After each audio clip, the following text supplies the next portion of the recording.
Welcome back to Gems with Genesis Amaris Kemp. With me today is Bruno Pešec. And here's a bit about Bruno. Bruno helps business leaders innovate profitability. He is the rare innovator who can claim that he's worked on a regulation-defying freight train and an award-winning board game.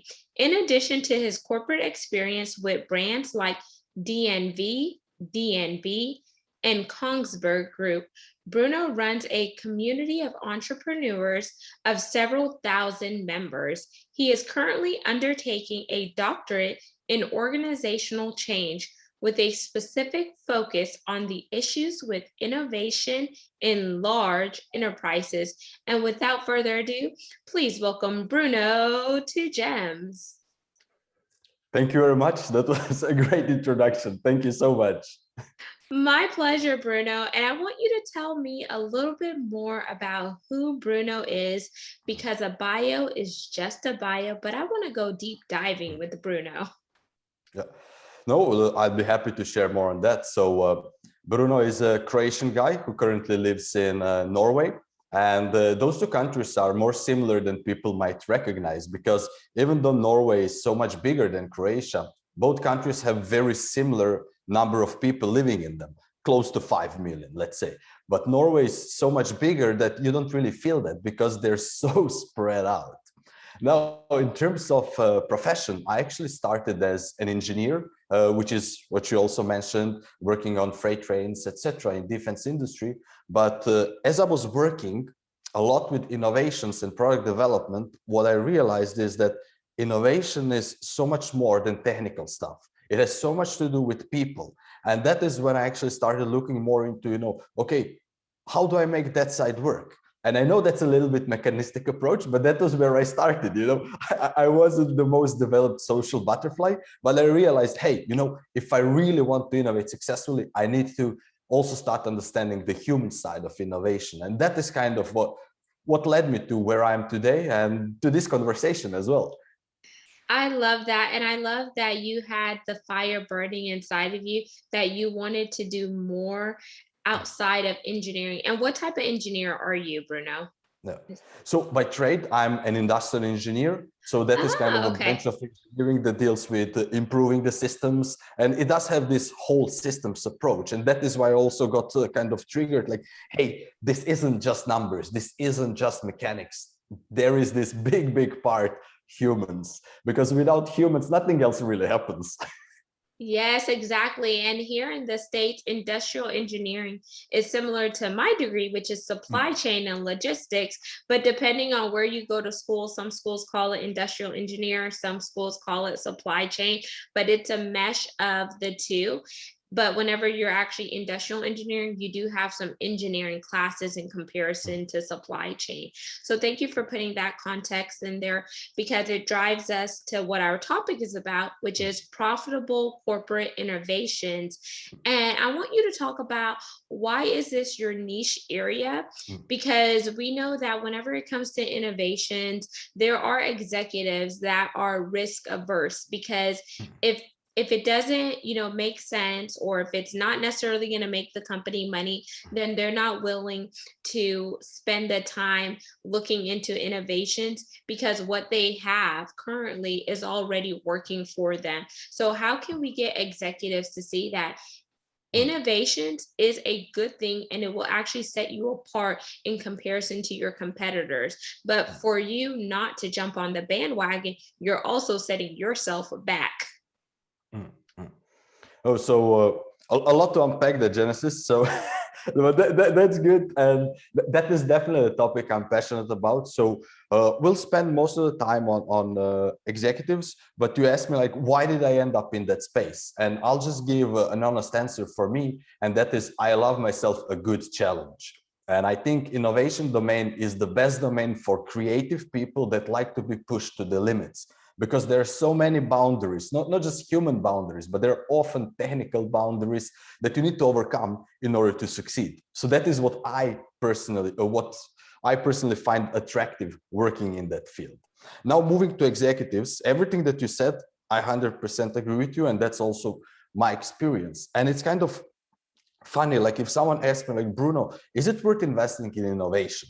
Like if you look even subjective feelings aside and just start looking objectively, absolutely yes. So there are both papers and company after company that is able to improve their profitability and economic success in the market by investing in innovation. But there is a critical distinguishment in what kind of innovation they invest. So so-called incremental innovations, when you change something in the product, service, or your business, you know, if you're offering financial services, you don't suddenly jump to banking on Mars or ice cream in Manhattan, but kind of, you know, you look into specific type of financial services to maybe people you haven't served before. That is incremental innovation. So that one has much better financial performance than trying disruptive innovation. Disruptive is a very popular term. Everybody likes to jump on it, but people forget that innovating is much like physical workout. You cannot walk into the gym if you never worked out in your life and expect to do push-up of 200 kilos or, I don't know, run a marathon in 5 minutes. That will not happen unless you're training all the time. And similar thing is with innovation. So executives think it's all or nothing. Like I'm either gonna put $100 million to get this idea out the door, or I will not put anything in. And that is poor thinking. It's kind of logical fallacy, because if you're not doing this smaller innovation projects, you're not developing capability in your company. So even if you do have a good idea, you will not be able to execute on it because your innovation muscles are atrophied. And that is kind of the fear that executives have around innovation is a very real one. It's uncertain. You can lose face, you can lose position, you can lose reputation, you can lose money. But if you allow that fear to overtake you and never invest in innovation muscles, then you will never be able to succeed with it. So that's important to recognize that fear, but then also recognize that innovation isn't a one-off activity. You need to create systems for it. And these systems, they're the ones that protect your reputation, protect your resources, and protect your money. And I'm just going to take a small pause here, like just to check if that makes sense to you as well. Yes, that definitely makes sense, because what you're telling the executives is innovation does not have to be all or nothing. You can make small steps in innovation in order to make those big leaps later on down the line. But you have to start small or start with something in order to see the trajectory move forward. And one thing that I like what you said is that it's not always going to just be, you know, all of it, because you have to know what goes into the innovation. You have to know, do I have the right people for the innovation? Do I have the right systems in place for innovation? You can't just kind of jump in head first without making sure that you have your checks and balances in order, is what I heard. And I really do like that you brought that up, because I want to ask you a question, and I want you to think about when you were doing that engineering role, when you were working on those freight trains and etc. How did you push innovation in that current role? And were you seen as a disruptor because you wanted to bring something new in, because you wanted to work smarter, you wanted to work harder, you wanted to have those efficiencies, and you wanted to create effectiveness? Because when you apply innovations, it does help with effectiveness as well as efficiencies. Oh, completely agree again on the last comment. Too much agreement, too much agreement. We have to find something for creative disagreement. But that aside, so I have to be honest, like when I was working as engineer, it was quite young group of people with few very senior engineers that were very helpful and very happy for us to push the envelope. So in that regards, I was in a very good environment, and maybe it was too good for us, because first we were so focused on innovation just from the product perspective. So we were all about basically challenging ourselves, not even caring so much about the customer, but let's make the best freight train we can make. That was it. And we were crazy about it. We pulled no brakes. You know, we did everything we could to create the best thing. Everybody else, they didn't necessarily find us as disruptors, But when you come with a very exotic design and you come to manufacturing and operations department, and they start scratching their head like, guys, how are we actually going to make this? You're not creating a lot of fans. But to us, it was so exciting. And this feeling of excitement, as I told you earlier, is something that continuously, attracts me to the field of innovation. So back to that story. We were very successful in creating the best product in the market. It was so good, actually, that no one believed us. No customer wanted to buy it because they said, guys, this is physically impossible. So we had actually to send that product around the world, basically on a tour, so that the customers themselves could see that this product, in fact, exists. And to me, that was I see a finger. So question there, was it kind of like beta testing whenever you sent the product around the world for your customers to kind of see it, feel it, play with it, and see how it works with their structure? Was that the gist of sending it around the world? We did have such testing before that. So this was at the end of the product lifecycle. So we had many prototypes. It's much easier with physical products to test the functionality.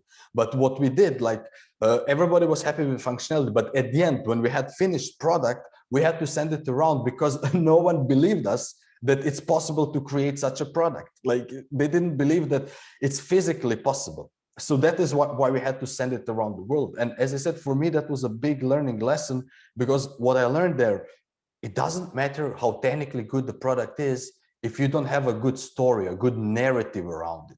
If you cannot talk in the same language as the customer, it really doesn't matter.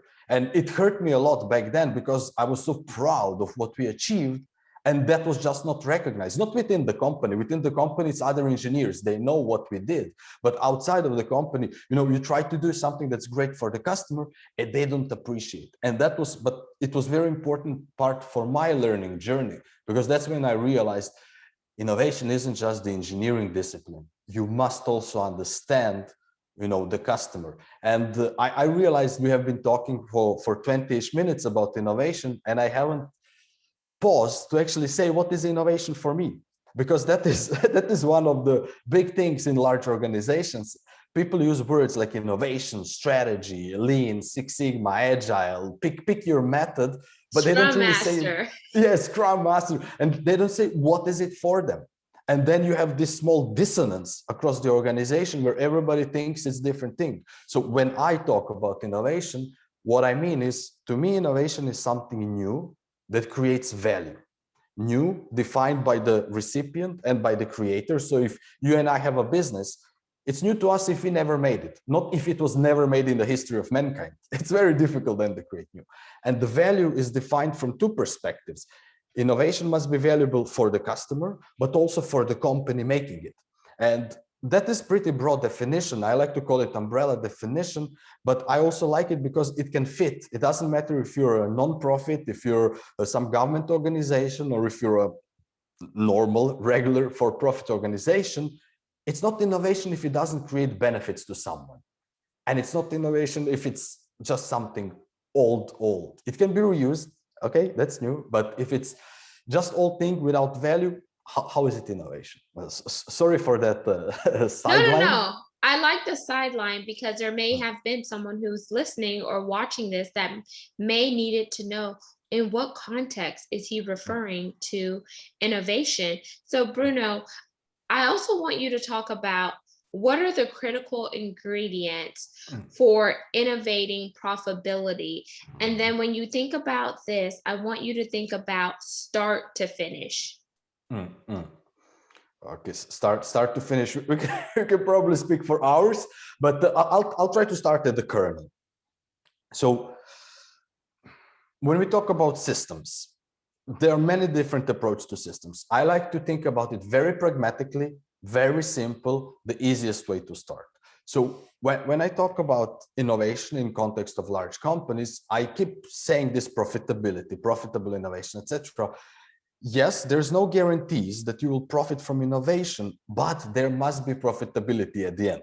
You cannot just be pouring money in innovation initiatives and then never have any benefit from it. That aside, I basically say there are three critical elements. They can be as small and as big as you want.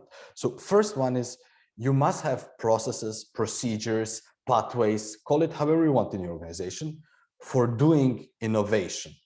What I mean by doing innovation is you must have an idea. If I come to my boss or leader in your organization and say, hey, John, I have an idea.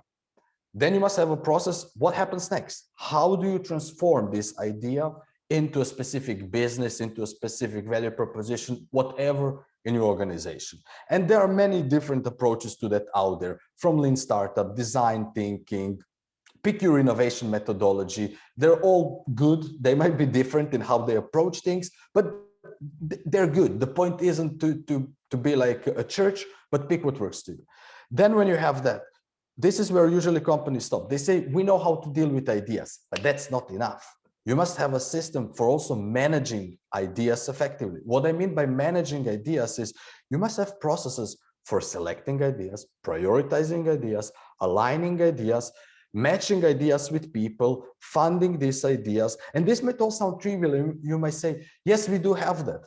And then when I ask, okay, where is your innovation strategy? How do you filter ideas? I get blank responses. So for example, I'll chime in here really quick so I could put the context there. So for example, Bruno is saying whenever you have the ideas, you need to have a strategy that takes you through the execution process in order to formulate that those ideas are not just ideas, but they come into actual prototypes, and those prototypes come into actual products and services in the market.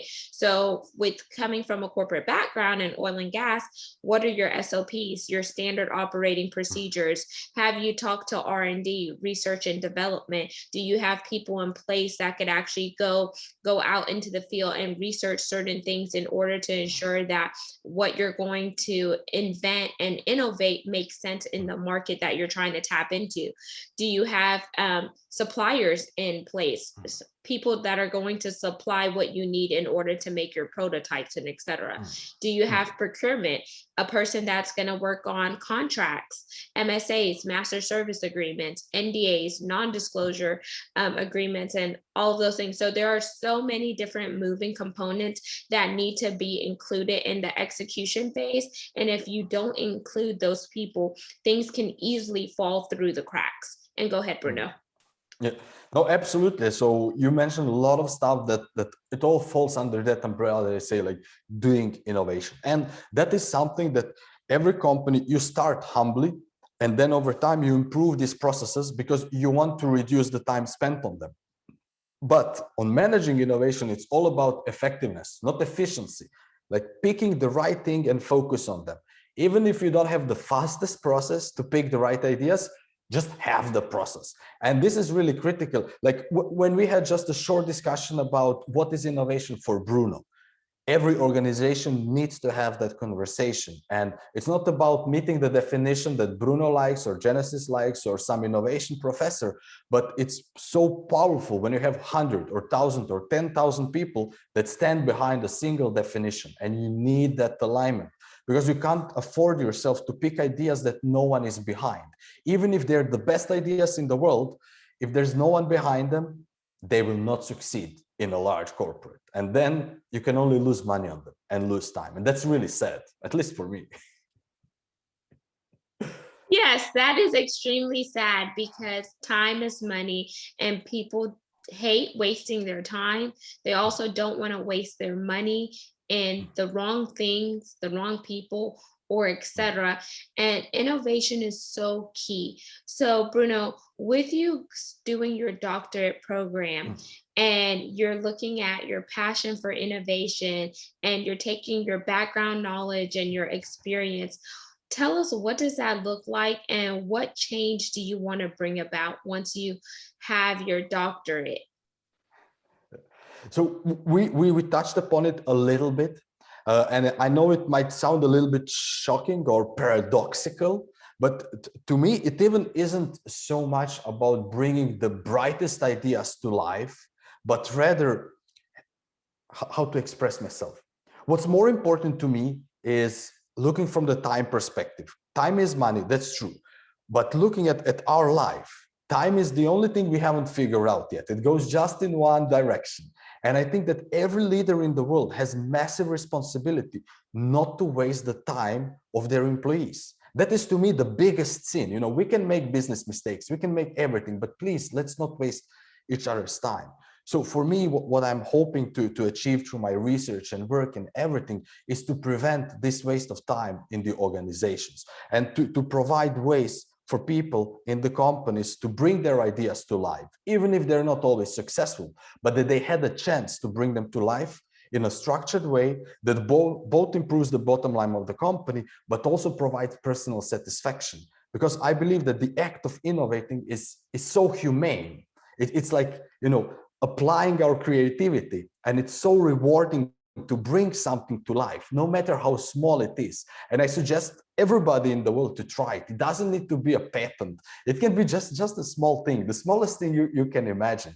And it's such a rewarding feeling. And I just wish that everybody could feel just a little bit of joy that I feel when I do the things I do. And that's it. Am I making myself any sense? But Yes, it's definitely making sense because as you talk about it, you light up and you're planting your seed, metaphorically speaking, and that seed is going to take root and it's going to reap a harvest because it's something that you wholeheartedly and strongly believe in.